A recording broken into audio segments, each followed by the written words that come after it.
Unang buong natin dito mga kuys. Dito sa may Commonwealth Market. Shop yata ito ng mga karneng baboy. Oo, mga sir. karneng baboy. Ito nga pala yung karne, 2 kilo ata ito.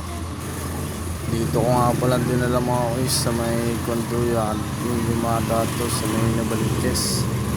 Siguro walang karneng baboy dito sa kanila. Pagka-drop off ko nga pala dun mga kuys, diniretso na ako dito sa may tapat ng SM Nabaliches. Dito na ako nagantay ng booking. At dito na rin ako inabot ng 2 oras. So, sobrang inip ko na nga dito mga kuys. Nilapitan ko dito si tropa. May pagkambogan muna ako dito sa kanya.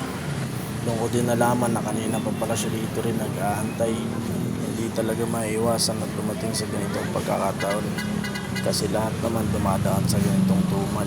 Kaya nga sa puntong to, naisip ko na lang na umiligal na lang kaya tayo mga kuys. Charot.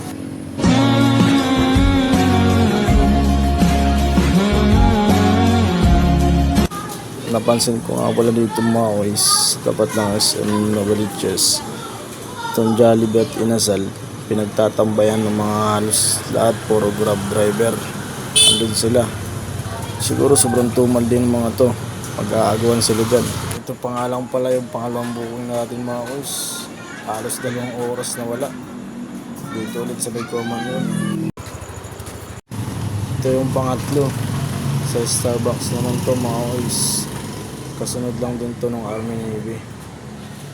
At ako lang ba nakakapansin? Kanina pa pangatlong booking ka na to, hindi ako pinapasukan dito ng passenger O sobrang tumalang talaga. Brian nga rin pala ako ng tropa na ganung oras wala raw talaga booking doon sa parting Nabaliches. Dito ko nga lang din pala nalaman na yung 2 order pala na yun ay isa lang palang may-ari.